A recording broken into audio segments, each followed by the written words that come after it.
wanted to discourage them from wandering through those miles of thicket and trees. They'd remind their children that once darkness set in, the boy from the woods would come out of hiding, angry, feral, thirsting for blood. 3 decades had gone by, and still no one, including Wilde, had a clue about his origin.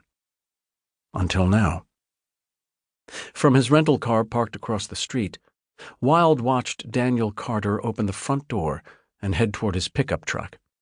He zoomed in on his father's face with his iPhone camera and snapped a few photos. He knew that Daniel Carter was currently working on a new townhouse development, 12 units, each with 3 bedrooms, 2.5 baths, and, according to the website, a kitchen with charcoal-colored cabinetry.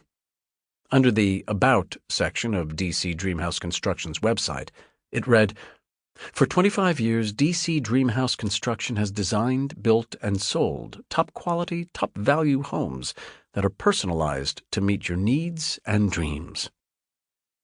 Wilde texted 3 of the photos to Hester Crimstein, a renowned New York City attorney and probably the closest thing he had to a mother figure.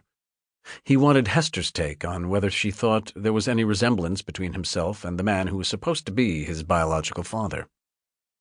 5 seconds after hitting send, Hester called him. Wilde answered and said, "Well?" "Whoa." "Whoa, as in he looks like me?" "If he looked any more like you, Wilde, I'd think you were using age progression software." "So, you think—" "It's your father, Wilde." He just held the phone to his ear. "You okay?" Hester asked. "Fine." "How long have you been watching him?" 4 days. "So what are you going to do?" Wilde thought about that. "I could just leave well enough alone." "Nah." He said nothing. "Wilde." "What?" "You're being a candy ass," Hester said. "Candy ass?" "My grandson taught me that phrase. It means coward." "Yeah, I got that." "Go talk to him already. Ask him why he left a little boy alone in the woods. Oh, then call me immediately because I'm super curious." Hester hung up. Daniel Carter's hair was white, his skin sun-kissed, his forearms ropey, probably from a lifetime of manual labor. His family, Wilde had observed, seemed pretty tight. Right now his wife, Sophia, was smiling and waving goodbye as he got into his pickup truck. The past Sunday, Daniel and Sophia had a family barbecue in their backyard. Their daughters, Sherry and Elena, and their families had been there. Daniel worked the grill wearing a chef's hat and an apron reading Trophy Husband. Sophia served sangria and potato salad. When the sun dropped low, Daniel lit the fire pit, and the entire family actually roasted marshmallows and played board games like something out of a Rockwell painting. Wilde expected to feel a pang as he watched them, pondering on all he had missed. But in truth, he felt very little. It wasn't a better life than his, it was just different. A big part of him wanted to drive to the airport and fly home. He had spent the last 6 months living something of a normal domestic existence in Costa Rica with a mother and her daughter.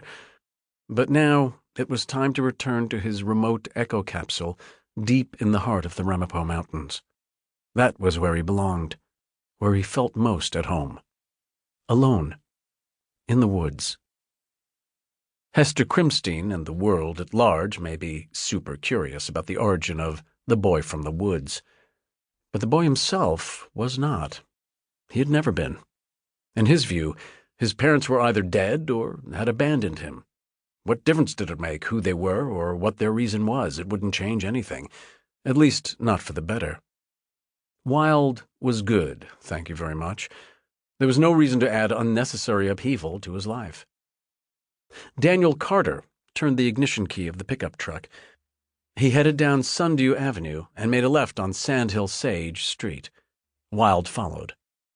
A few months back, Wilde had succumbed to the temptation and reluctantly put his DNA into one of those online genealogy databases that were all the rage. It didn't mean anything, he told himself. If a match came in, he could still ignore it if he chose to. It was a non-committal. They wanted to discourage them from wandering through those miles of thicket and trees. They'd remind their children that once darkness set in, the boy from the woods would come out of hiding, angry, feral, thirsting for blood. 3 decades had gone by, and still no one, including Wilde, had a clue about his origin. Until now. From his rental car parked across the street,